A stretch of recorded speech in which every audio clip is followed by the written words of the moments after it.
Olha só, no Lucas, capítulo 11, versículo 1, estava assim: Eis que Jesus estava orando em um certo lugar. Terminou e um dos seus discípulos lhe pediu: Senhor, ensina-nos a orar, assim como João ensinou aos discípulos dele. Jesus lhe disse: Quando vocês orarem, orai assim: Pai nosso, santifica o teu nome. Venha o teu reino. O pão nosso cotidiano dá-nos a cada dia. Perdoa os nossos pecados, pois nós também perdoamos aos nossos devedores. E não nos deixe cair em tentação. Disse também: Imagine que um de vocês tem um amigo e vai procurá-lo no meio da noite, dizendo: Amigo, me empresta aí 3 pães, porque um outro amigo chegou de viagem e eu não tenho nada para oferecer. Lá de dentro, o amigo responde: Por que você me incomoda? A minha porta já está trancada, os meus filhos estão na cama, não posso me levantar para lhe dar-lhe os pães. Eu lhes digo: ainda que ele não se levante para dar os pães por ser seu amigo, vai se levantar ao menos por causa da insistência dele e lhe dará tudo aquilo que necessita. Lhes digo ainda: peça e lhes será dado, procurem e lhes encontrarão, batam e lhes serás aberto, porque todo aquele que pede recebe, o que procura encontra, e a quem bate se abre. Quem de vocês, sendo pai, se o filho pedir um peixe, ao invés de peixe dará uma cobra?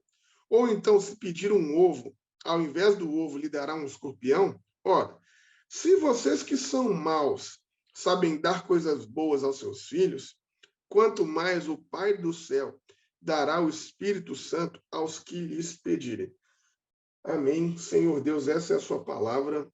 Agradecemos ao Senhor por essa memória e pedimos ao Senhor que o Senhor siga falando conosco. Em seu nome, Jesus. Amém. Gente, olha que coisa interessante. Um discípulo, vendo Jesus orar, fala com ele: Jesus nos ensina a orar. E é engraçado que começa com a observação de um discípulo. Alguém observando Jesus estava orando. Então já começa com essa influência, né, da ação. A ação influenciando algo. Jesus não disse para eles assim que ora, não, ele estava fazendo. E alguém observando ele a fazer disse: olha, eu quero fazer também. Uma outra coisa interessante é que o discípulo pede para ele: não me ensine a orar. O discípulo pede: nos ensine. O discípulo parece que, vendo a oração, já aprendeu um monte de coisa. Uma delas é que a vida é coletiva. Então, ele já pede para todo mundo. Ele já não está mais pedindo para ele. Parece que, só de observar as orações de Jesus, o ouvido já abriu para entender algumas coisas. E aí ele fala, assim como João ensinou os discípulos dele, né? E é interessante, porque dá uma ideia de que Jesus era esse discípulo de João Batista. Quer dizer, Jesus, se o seu Senhor, se o seu mestre ensinou os discípulos dele, você também poderia ensiná-los a nós. E isso é interessante, essa ideia de Jesus estar seguindo ali o rastro, o faro do João Batista, uma coisa que é legal, né? E aí, então, Jesus fala, bom, quando vocês forem orar, então Jesus já ensina a gente a mudança de relação daquele povo que tinha com a religiosidade. Por quê? Quando você for orar, você não vai falar com o Senhor, você não vai falar com o Rei dos Reis, o Senhor dos Exércitos, não, você não vai falar com nada disso. Você vai falar com seu Pai. Jesus já muda a perspectiva da religiosidade para uma religiosidade familiar e comunitária. E é engraçado porque esse texto, gente, termina com aquelas expressões, né? Buscar e acharei, pedir e vos será dado, não é assim? Geralmente, esse tipo de versículo, ele é ensinado, ou ele é nós fomos aprendendo o quê? Que isso era as respostas de oração para nós. Se a gente pede, Deus responde. Se a gente busca, se a gente faz uma campanha, se a gente busca no joelho, se a gente paga o preço, Deus abre as portas. Não é assim que nós aprendemos nesse negócio? E aí fica parecendo, então, que a oração é isso, é a oração para um Deus poderoso, que se a gente pede, ele responde. Só que Jesus está falando justamente o contrário disso. Jesus está justamente falando que as orações não servem para isso. As orações não servem para que nós busquemos em Deus os nossos anseios individuais. Olha que coisa interessante. Aí Jesus está justamente falando que não é esse tipo de busca que ele está propondo. Aí ele diz: então chamem a Deus de Pai, porque quando você chamar Deus de Pai, você vai lembrar que você tem uma família, que você tem algum lugar, que você sai de um lugar, que existem outros como você, que são os seus irmãos. Santifica o teu nome. Esse é o pedido de oração, porque quando o nome de Deus é santificado, todas as coisas estão no seu devido lugar. Então, quando o nome de Deus é santificado no seu casamento, por exemplo, há igualdade de gênero. Não há submissão, não há machismo, como também não há feminismo, né? Porque isso também é muito importante. As relações conjugais, às vezes, elas são desbalanceadas. Sempre em todas as relações tem alguém que está por cima do outro. E isso é muito importante, seja às vezes o macho, seja às vezes a fêmea, seja às vezes o que for, seja às vezes o seu companheiro, sua companheira. Mas quando Jesus é santificado na sua relação, não existe um acima do outro. Nós somos irmãos, nós somos iguais. Então, quando Jesus é santificado, as coisas mudam de lugar porque as coisas estão nos lugares onde elas deveriam estar. Jesus santificado nas relações acaba com o racismo. Jesus santificado nas relações acaba com as violências. Então, é isso que quando a gente grita Pai, é isso que a gente tem em memória. Senhor, os nossos irmãos e irmãs estão sofrendo porque aonde eles estão, as relações não estão santificadas. Então, nos ajuda a santificar aquelas relações. Aquela pessoa que está sofrendo porque ali não há santidade. Santidade, gente, não é você se arrepiar, os seus cabelos do braço se arrepiar, você orar em línguas, você sapatear. Nenhuma crítica a esse tipo de espiritualidade. Não estou criticando isso. Se você curte esse rolê, que massa, bacana. Se Deus fala com você assim, legal. Mas isso não é a santidade. Isso é a sua experiência de fé. Ela pode ser válida, ela é legítima. Não estou aqui deslegitimando o pentecostalismo de maneira nenhuma. Só estou dizendo que não é mais ou menos santo quem faz isso. Santidade é quando o projeto de Deus, ou quando a gente consegue enxergar qual é o projeto de Deus, e então a gente labuta para que esse projeto seja aplicado. Você pode fazer isso sapateando? Pode. Com saia longa e com coque? Pode. Você pode fazer isso sem nada disso? Também pode. Então, isso é extremamente importante. Por quê? Porque a santidade é que traz o reino de Deus. Então, venha o seu reino, Pai. E quando as relações forem santificadas, a gente vai experimentar um espaço de vida abundante, vida boa para todas as pessoas. O que é o reino de Deus? O lugar onde a paz, a alegria e a justiça são como rios para todo mundo. Então, ele está ensinando a gente a fazer essa oração e nos pede, então, olha, nos dê o pão, garanta-nos o pão e, principalmente, nos ensina a perdoar as nossas dívidas, perdoar as dívidas, assim como nos perdoaram, porque o que causa esse projeto longe do reino, o que causa essa vida desgraçada são as dívidas. O que escraviza, o que gera a falta de pão, o que gera a fome, o que gera o desequilíbrio das relações são as dívidas. No tempo de Jesus aqui, as pessoas se davam como escravas para saldar as dívidas. No nosso tempo não é muito diferente não, gente. A vida de merda que a gente vive nesse país é motivada em razão do negócio que nós já pagamos 500 mil vezes, mas todo ano todo mundo fala que nós não pagamos, que nós temos que pagar de novo, que é a Bolsa Banqueiro que chama dívida externa. Inclusive, se você entra no site aí da auditoria da dívida, nós temos auditores, principalmente gente muito séria, que já comprovou em números matemáticos que não existe mais dívida externa para o Brasil pagar. Quer dizer, ano passado, acho que foi 573 bilhões de reais para a dívida externa, muito mais do que nós investimos no SUS e na educação. Quer dizer, as dívidas continuam proporcionando para a gente espaços de opressão, continuam proporcionando para a gente lugares onde a vida não é abundante por conta das dívidas. Então, Jesus está falando, vamos fazer esse tipo de oração. E aí, olha que coisa interessante. Jesus chamou Deus de Pai e nos ensinou a fazer essa oração de Pai. No versículo 5, Jesus muda a ideia de Pai e ao invés de Pai, ele chama Deus de amigo. E aí, então, depois de falar o Pai Nosso, Jesus explica como uma parábola como é que nós vamos chegar ao Pai para fazer as nossas orações. Gente, essa parábola aqui, do versículo 5 ao 13, ela é maravilhosa. Por quê? Porque ela está dizendo para nós assim, chegou alguém na sua casa à meia-noite, no meio da noite, madrugada, o que mostra que essa pessoa viajou depois que o sol baixou, para não morrer no sol, resolveu viajar à noite. Fez uma viagem complexa, escura, arriscada, mas no meio da noite bateu na sua porta.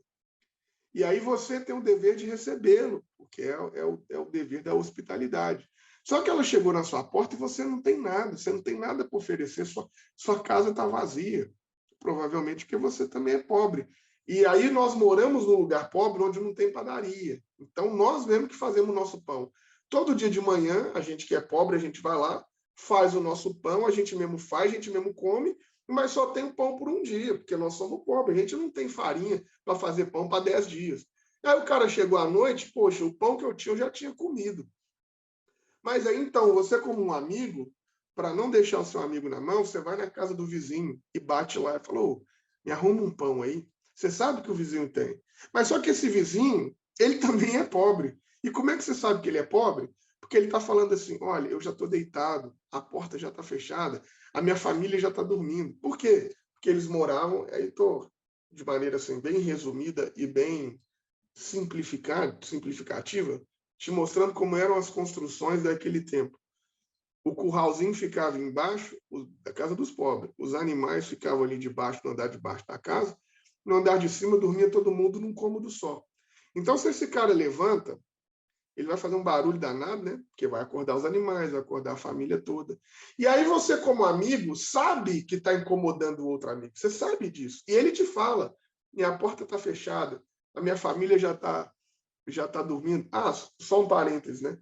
Por isso que é um grande erro você falar que Jesus, mas isso é outra história, mas você falar que Jesus nasceu num curral tal. Não, Jesus nasceu dentro de uma casa.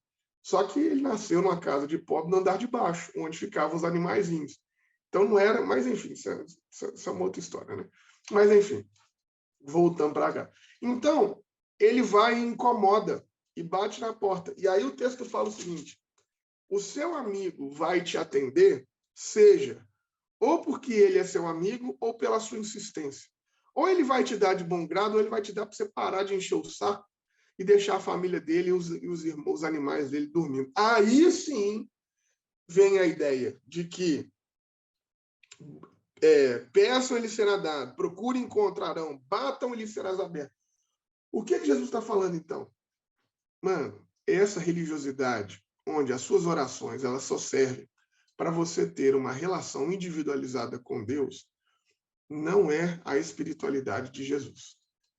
Na espiritualidade de Jesus, nós buscamos o nosso amigo para pedir para o outro. Na espiritualidade de Jesus, nós vamos incomodar o nosso amigo para pedir para o Max, para o Edivan, para a Eliane, para a Suzane.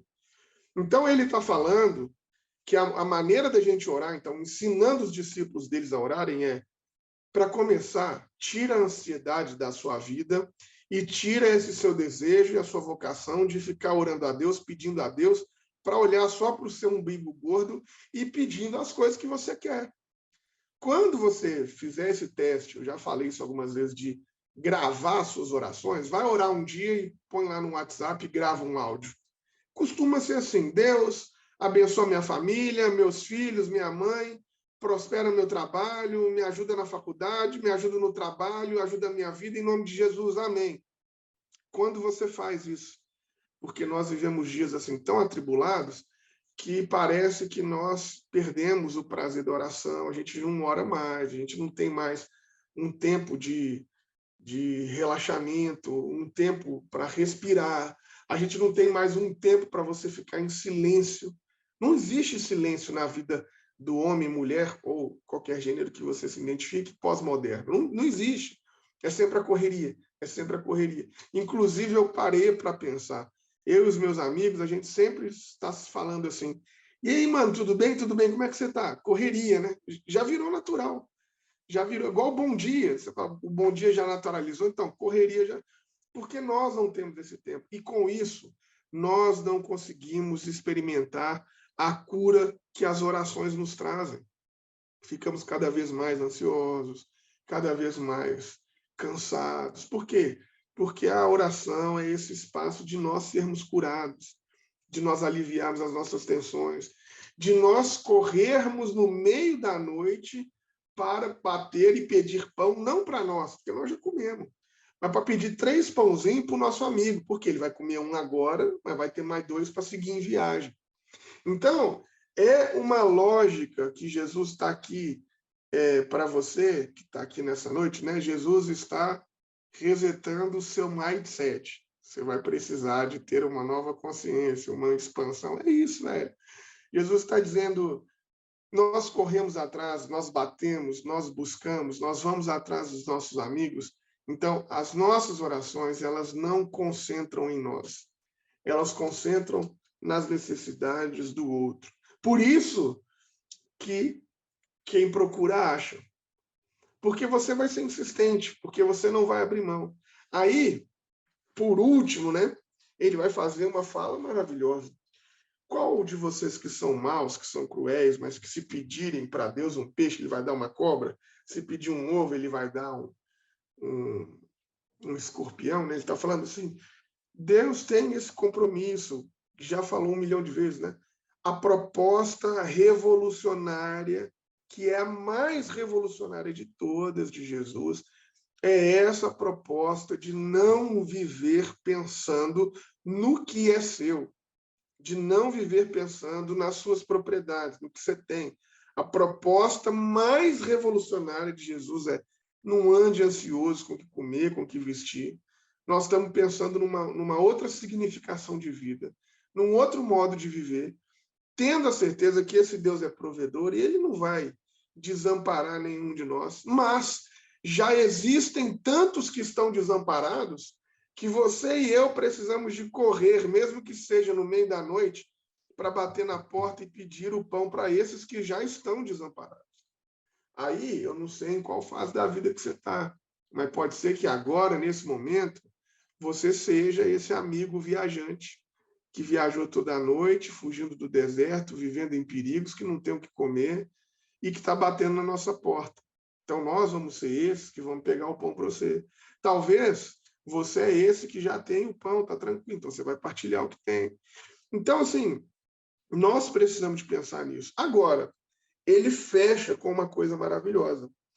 Se você quiser pedir alguma coisa a Deus para você, então, se você acha que a oração tem que ter alguma coisa pessoal, né? Mas o que eu vou ganhar com isso? O que eu vou ganhar na oração? Aí Jesus é um cara fantástico, porque ele é assim sutil, mas muito duro no que ele está dizendo. Ele está falando, então, se você quiser pedir alguma coisa, pede o Espírito Santo. Sabe por quê? Porque para caminhar, para como nós estamos caminhando, para enfrentar o mal, para enfrentar a cruz, para enfrentar o império, para caminhar assim, você não vai dar conta. Porque é essa única pedido que você pode pedir para Deus. A oração do discípulo é: Senhor, não me tire a cruz. Me dê o privilégio de ir à cruz também. Me dê o privilégio de também ser um mártir. Me dê o privilégio de também seguir os seus passos. O caminho do discípulo de Jesus não vai, de maneira nenhuma, ser, né, um condomínio fechado com um Honda Civic na garagem. O caminho de discípulo de Jesus não é: você pode viver isso? Pode. Isso pode ser legal para você? Pode ser muito legal. Que bom se você tiver a oportunidade de ir para Noronha, de estar lá em Olinda, né? De ir para Maceió, ver aquele mar maravilhoso que fica azul, que fica verde, que você não sabe que cor que fica, desfrutar tudo isso. Não, que legal, se você tem esse privilégio, muito feliz por você, glórias a Deus, muito bacana. Mas esse não é o caminho do discípulo, né? O caminho do discípulo não é uma vida boa, duas férias por ano. Não é. O caminho do discípulo é como é que nós nos destruímos para que outras pessoas possam ser salvas. A proposta do reinado de Deus é essa. Então, se há algo que a gente pede de Deus para nós, Senhor, nos dê o teu espírito para a gente não arredar a pé do projeto do Senhor de libertação da humanidade. Senhor, nos dê o teu espírito, porque se depender de mim, eu só vou querer as férias e o Honda Civic. Jesus, eu preciso do teu espírito, porque senão, quando a primeira coisa apertar, eu vou dizer assim, dá licença, minha família está dormindo, não acorda não.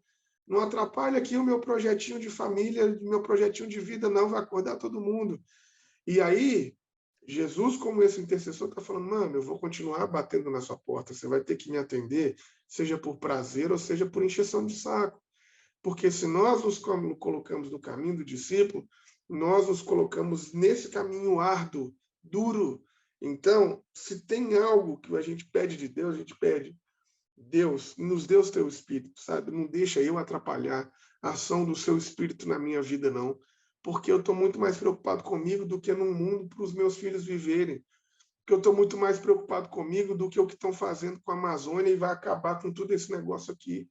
Então, Senhor, me dê o seu espírito, que não pode ser que eu seja um ser humano que estou mais preocupado em pegar o meu diploma e formar do que com o que estão fazendo com a Amazônia, minerando tudo, abrindo campo para todo mundo criar lá boi na Amazônia, acabando com o mato. Me dê o teu espírito, Senhor, porque não é possível que eu estou mais preocupado com isso, com os meus dilemas pessoais, do que estão fazendo com o mundo, que 33 milhões de pessoas passando fome. Me dê o teu espírito, Senhor, porque sem o teu espírito eu vou achar que a minha vida é essa. E aí eu entro numa esparrela do individualismo, eu entro na esparrela da propriedade, e aí, Senhor, eu vou estar tão distante disso do Senhor que eu nem te escuto mais. E eu esqueço que o Senhor é Pai e começo então a orar para o Deus poderoso que pode materializar as coisas que eu preciso. E quando eu penso que não, estou fazendo uma oração dizendo que o Senhor levantou um Messias para mudar o meu país.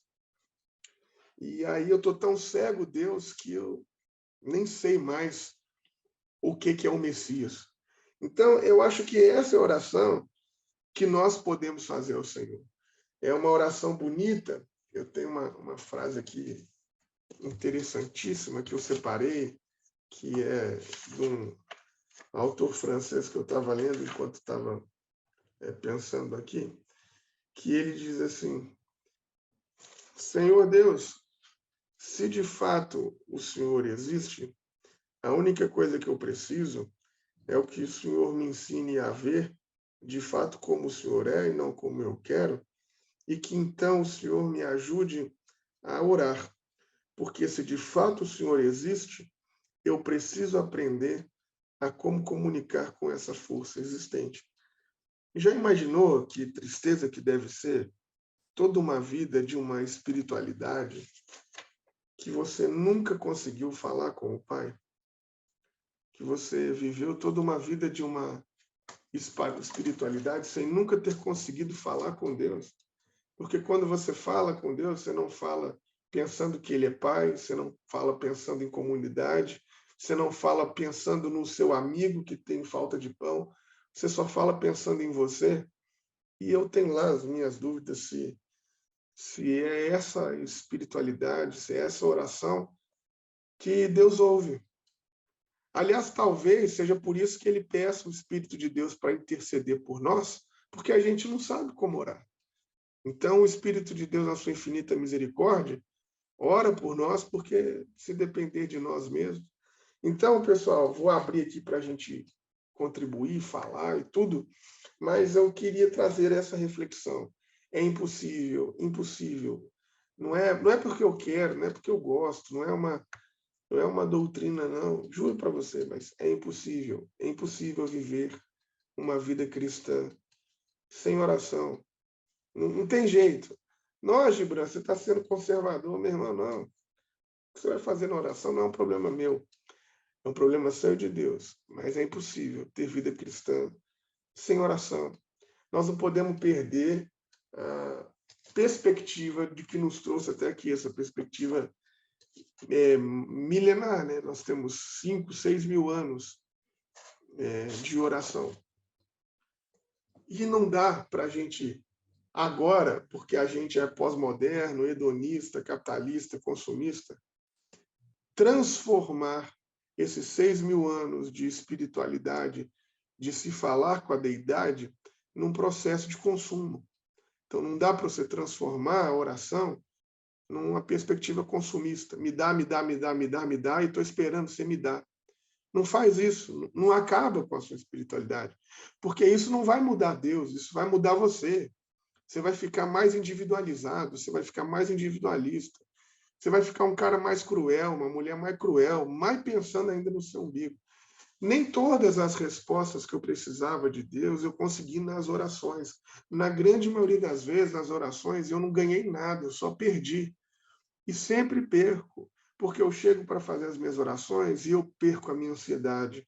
Eu chego para fazer as minhas orações e eu perco essa minha maluquice, eu perco essa correria, e Deus vai me condicionando outras coisas. Eu perco essa minha individualidade. O projeto de Deus para nós é família, comunitário. Então, esse é o pensamento. E aí, Jesus fala antes, olha, se o pão de cada dia já está garantido a vocês, o que vocês vão fazer agora? Busca que vocês vão encontrar. O quê? O pão para quem não tem. Pede que vocês vão achar. O quê? O pão para quem está sem. Vá correr atrás para quem? Para quem não tem o mesmo que você está vivendo. Gente, isso parece papo de líder sindical, mas não é.